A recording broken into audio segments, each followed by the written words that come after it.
Siri Collections, a complete wholesale shop in tops, long tops, party wear tops, western wear tops and 2-piece sets and 3-piece sets.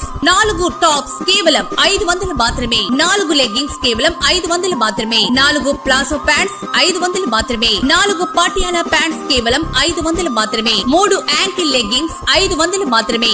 4 చున్నీలు 100 రూపాయలు మాత్రమే. విచేయండి సిరి collections, లంకోజుపల్లి road, 10 రూపాయల shop దగ్గర, పూసల Chennaiah building, Darsi. Darsi ప్రాంతంలో ఎంతో ప్రతిష్టాత్మకమైన 2,40,00,000తో దాదాపుగా నిర్మాణం పూర్తయి అర్ధంకి రోడ్లోని ఇండోర్ స్టేడియంను, అలాగే శివరాజనగర్ ప్రాంతంలో నూతనంగా తయారు చేయబడిన క్రికెట్ మైదానమును ఈ రోజు దర్శి నియోజకవర్గ TDP incharge doctor Gottipati Lakshmi, doctor Kadiyala Lalitha సాగర్లు షాప్ చైర్మన్ రవి నాయుడుతో కలిసి వీటిని పరిశీలించడం జరిగింది. ఈ సందర్భంగా మీడియాతో వీరు మాట్లాడటం జరిగింది. త్వరలోనే ప్రారంభించనున్నట్లు కూడా తెలిపారు. ఈ కార్యక్రమంలో మాజీ MLA Narpasetti Paparao, Darsi municipal chairman Narpasetti Pichaiah, పలువురు స్థానిక నాయకులు, అధికారులు పాల్గొన్నారు.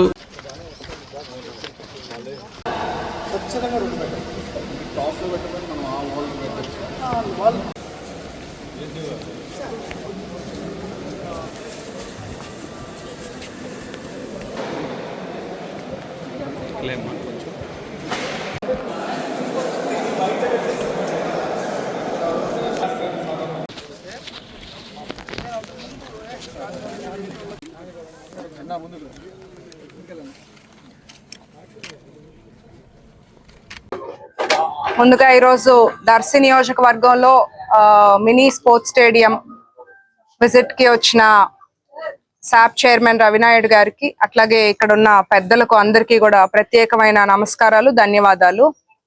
మనందరికీ తెలిసిన విషయమే, అభివృద్ధి అంటూ జరిగింది గతంలో తెలుగుదేశం పార్టీ హయాంలోనే.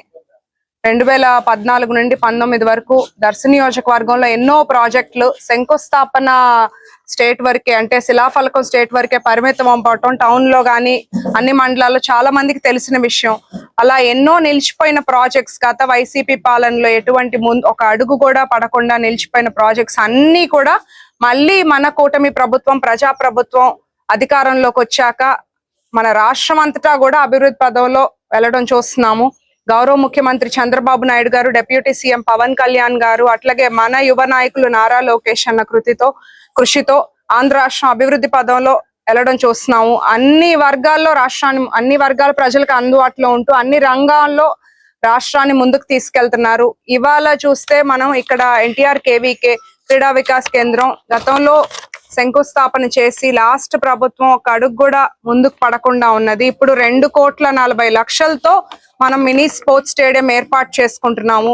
ముఖ్యంగా ఇక్కడ ఏంటంటే యువతకి, విద్యకి, ఉపాధి అవకాశాలకి, అట్లాగే స్పోర్ట్స్ లో కూడా సమాన ఒక ఇంపార్టెన్స్ ఇచ్చే ప్రభుత్వం.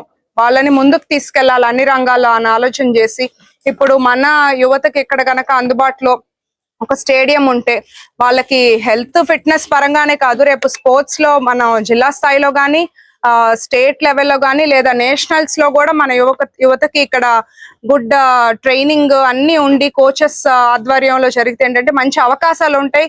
మన రాష్ట్రానికి పేరు వస్తుంది, మన దేశానికి పేరు వస్తుంది. అట్లాగే రేపు స్పోర్ట్స్ కోటాలో కూడా వాళ్ళకి మరిన్ని అవకాశాలు వస్తాయని ఆలోచన చేసి ఇప్పుడు మనకి శాప్ ఆధ్వర్యంలో అట్లాగే ఈ స్పోర్ట్స్ స్టేడియం మనకి తొందరగా వర్క్ జరిగిపోయి ఇంకా నెక్స్ట్ మన ఆగస్ట్ లో నేషనల్ స్పోర్ట్స్ డే రోజుకి ఓపెనింగ్ చేసుకునేలాగా దీనికి సహకరించిన శాప్ చైర్మన్ గారికి ప్రత్యేకమైన ధన్యవాదాలు. అట్లాగే మండిపల్లి రాంప్రసాద్ రెడ్డి గారికి, మరొకసారి సీఎం గారికి, డిప్యూటీ సీఎం గారికి, లోకేష్ అన్నకి, మా దర్శి నియోజకవర్గం యువత తరపున, ప్రజల తరపున, అందరి తరపున ప్రత్యేకమైన ధన్యవాదాలు. ఈ స్పోర్ట్స్ స్టేడియం ని ప్రతి ఒక్కళ్ళు, స్కూల్ పిల్లలైనా, కాలేజ్ పిల్లలైనా, యువత అయినా ప్రతి ఒక్కళ్ళు దీన్ని ఉపయోగించుకోవాలి. లోపల బ్యాడ్మింటన్ కోర్ట్స్ కానీ అండ్ టీటీ టేబుల్, టీటీ ఆడుకోవడానికి, చెస్, క్యారమ్స్, అట్లాగే యోగా చేసుకునే అందుకు కూడా అనుకూలంగా ఫెసిలిటీస్, అండ్ బయట కూడా వాలీబాల్ కి అండ్ చుట్టూ కూడా వాకింగ్ ట్రాక్ ఏర్పాటు చేస్తున్నాము. ఇంత మంచి ఫెసిలిటీస్ తో స్పోర్ట్స్ స్టేడియం ఇప్పటి వరకు దర్శి నియోజకవర్గంలో ఎవరు తీసుకురాలేకపోయారు. మన ప్రజా ప్రభుత్వం వచ్చాక ఇలా ఒక మంచి డెవలప్మెంట్ రావటం నాకు చాలా ఆనందంగా ఉంది. త్వరలో ఈ స్పోర్ట్స్ స్టేడియం స్టార్ట్ చేసుకొని యువత అందరికీ ఇది అందుబాటులో ఉండి మరిన్ని వాళ్ళకి ఎంటర్టైన్మెంట్ కి అండ్ మరిన్ని అవకాశాలకి హెల్ప్ అవుతుందని గట్టిగా నమ్ముతున్నాను. ఇప్పుడు రవినాయుడు గారు మాట్లాడతారు.